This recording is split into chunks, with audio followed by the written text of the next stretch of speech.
Hello, everybody. Welcome to moanderson.com, and I'm so excited to introduce our guest today, Josh Team. Let me tell you what Josh does. He is on the executive team for Keller Williams Realty International, and he is in charge of technology both internationally and domestically. And I think he's a real genius. And it's been such a joy for me, Josh, to watch you work. I get to sit in on the state of the company technology meetings, and I'm awed by your knowledge and the way you work as a team member. You're just awesome. And I am so grateful that you're on the team, and I just really welcome you today. But something very special has happened in your life, and you had a baby. So tell me, how has that changed your life? Wow. Okay. Especially for sleep. You're about to say my sleeping schedule's a little different, but it actually, weirdly enough, I guess not weirdly, but it just changes all perspective. Perspective goes away from it's all about how do I maximize my time with Oliver and my wife, and so everything I do now is to try to be as effective as I can in my friendships and my relationships and work, so that I can spend the most time with my family, and that just changed my perspective. Well, you're in technology, so now what is your perception as it relates to technology and children? Yeah, so interestingly enough, I was telling my wife that all of the most modern technology that we talk about, right? So the latest version of the iPhone, Netflix, all these kind of cool things will be the oldest technology my son will ever know, and so that's kind of hard to get my head around sometimes, because I still think of times like with dial-up modems and pagers and like there were house phones, right? And like that was, and so and it also, you're asking the question like, will my son ever drive a car? I don't know. It's really mind-bending, interesting stuff, but it's fun. And he might not. There's a really good chance. By the time he's 16, that's right. Cars may be driving themselves. That's exactly right. Well, let me ask you this question. What are your thoughts about young people today who are on their phones all the time as they walk down the street? When they come to their grandparents' home, they even want to take the phone to the table for dinner. Yes. It seems as though this generation, they are not communicating to the level that we did when we were younger. Yeah, so a couple thoughts on this I have. The first is, I think as humans as in total really struggle with impulse control, right? I think that's just something that is a reflex that we're not used to building, self-control. I kind of joke a little bit with my friends and my wife and said, the ability to go out and store calories and hunt and do all these things, that was survival.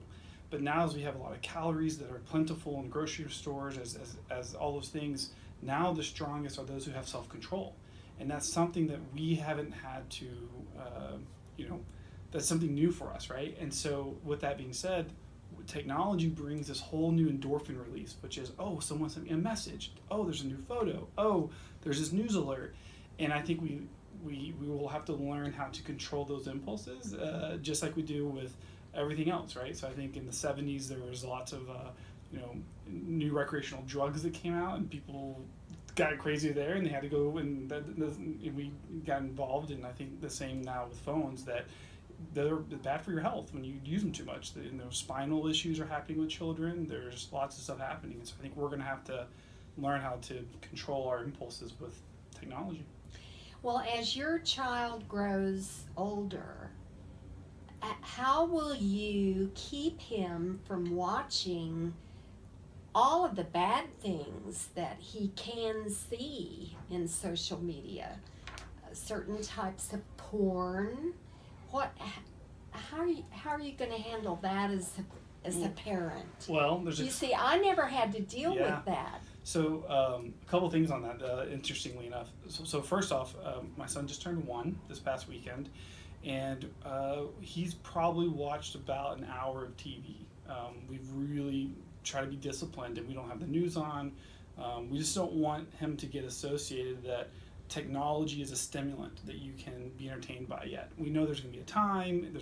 We know that's going to come, but we're trying really hard while we have one kid and while we can control the environment more to really create different things that he enjoys interacting with. And so that's I think, the first step. The second is, fortunately, I'm a little familiar with technology, so there are ways you can set up the house so that you can block any of this access. However, kids are creative, and so I think it's going to have to be one part us creating systems to make it harder to access that content, and one part just good guidance, coaching, teaching, and I think that's going to have to work together. Interesting story on that. A good friend of mine, super computer guy, and he has a daughter and a son, and he has a thing where he can see all their Google searches. Well, Wow. his daughter just turned 12, and so she started querying Google, like, how do you know if a boy likes you, and how do you kiss a boy? And so this made me start thinking about, like, wow, as you create more, I mean, kids do grow up and they do go through these developmental life, these stages, and I think this is something interesting. I think it's going to be one part making it hard to access inappropriate content, and one part guidance, love, coaching. That I think that's the only answer I have at this point, but it's going to be interesting. It will be, that's for sure. Now, do you believe parents really need a mentorship in technology?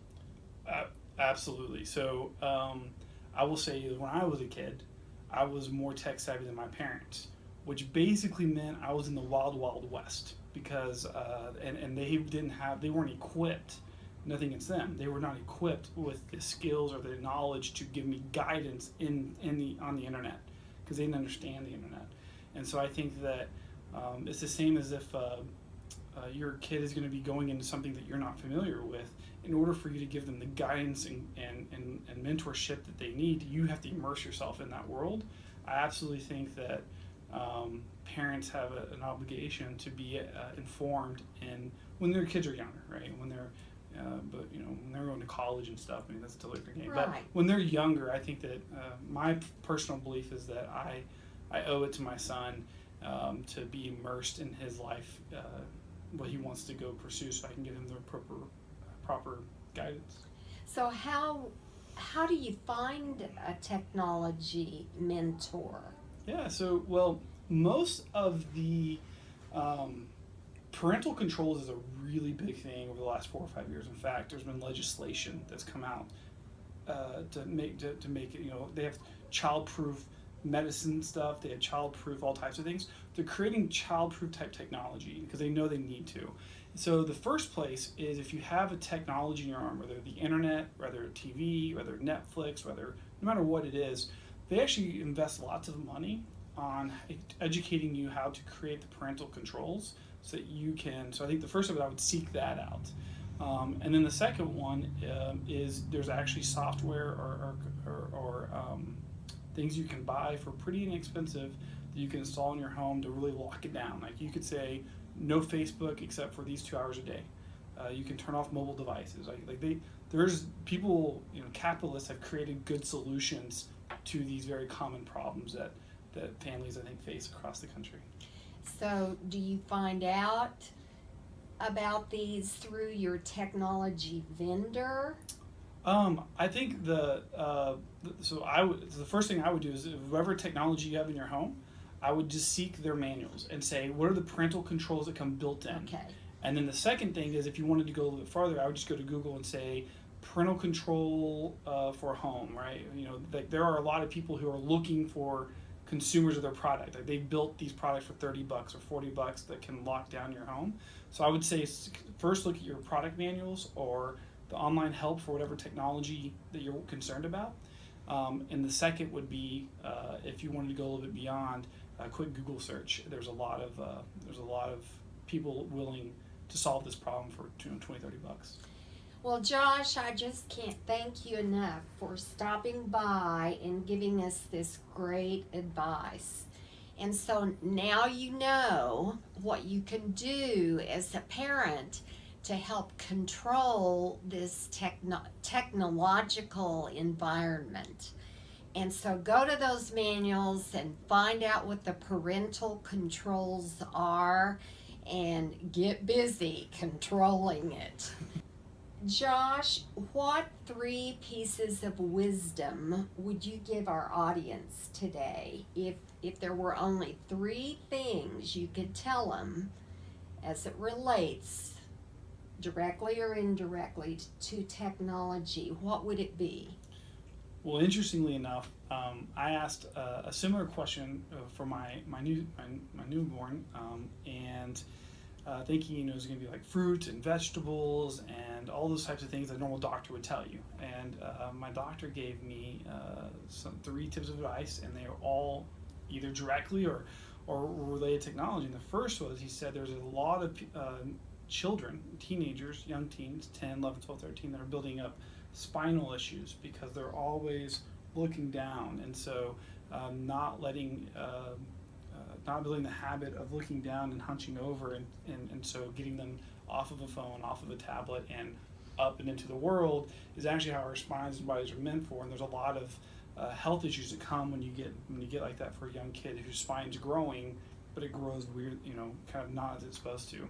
So that was the first tip. So what did he give you an age? Yeah, he's saying that wait to get them on any type of iPhone or iPad until they're 13ish.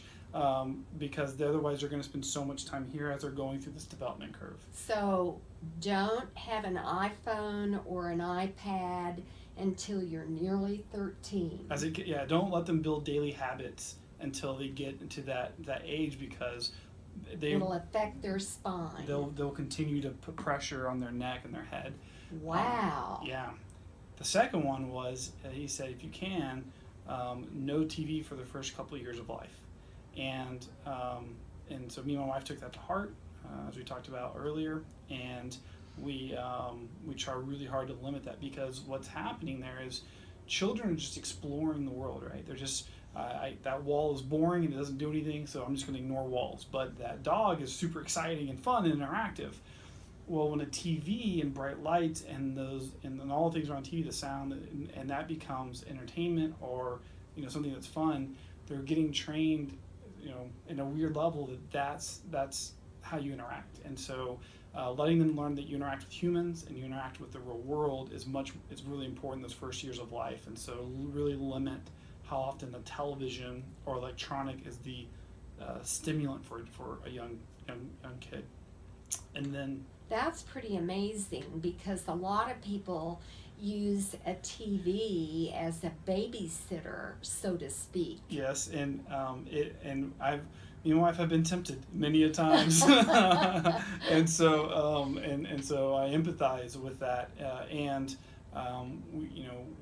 ultimately, the way me and my wife get through that is, we know that those moments, as stressful and as hard, but rocking him to sleep or going out and when you just want to lay down and playing outside, those are going to be the memories. As though they're hard in that moment, we just think that hard is like a rite of passage to that great memory. And so, yes, totally empathize. Putting him in front of the TV and letting him put on Mickey Mouse is, awesome. But I do, when the doctor told that to me, it just kind of hit me, saying that makes sense. And so we're trying to limit it for as long as we can, and I'm sure we'll say mercy very soon. So, 13 before the iPad and the iPhone, and age 2 to 3. Yeah, before you really introduce TV. Practically no television. We don't even put the news on when he's awake. We try to keep everything off, and we think that's just a decision we made. And it also, we wanted him to know our voice, right? And so he doesn't hear anyone else's voice; he hears our voice the most, and that's a little bit selfish. But we really just keep the TV off, because that advice really hit us. Really hit you.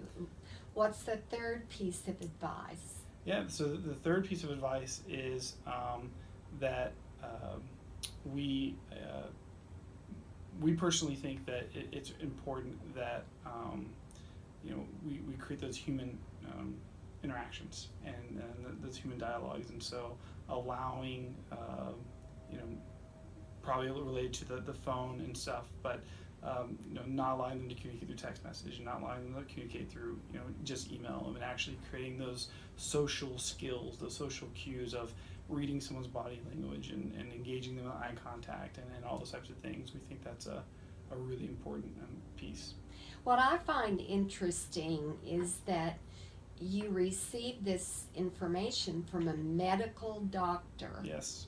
So I guess we've had iPhones and iPads long enough to know the positive and the negative by now. It's really interesting. Me and my wife started looking up on our own because what was interesting, we were completely expecting things around sleep and how much food and formula and like all those types of decisions, and his go-to was basically all the technologies create a whole new paradigm and a whole new we're opening ourselves up to a whole new world that's not been highly evaluated. And so what happens when you look at a blue screen 7 hours a day?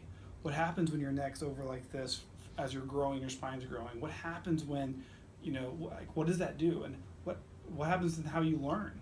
Are we changing how people learn and how they are opening up to themselves new content? So it really got that was very alarming to me a little bit. I would say that I got to be really mindful about all the electronics and all the technology in our home, because as convenient as they become, they also pose risk if they don't, if there's not balancing. If there's not discipline. Yes. Well, what a great way to end today with these 3 pieces of wisdom. So thank you so much, Josh. We appreciate you very much. And I hope all of you will take this to heart. Go to your manuals and find the parental guidance section of the manual and do what you need to do to protect your children. Bye.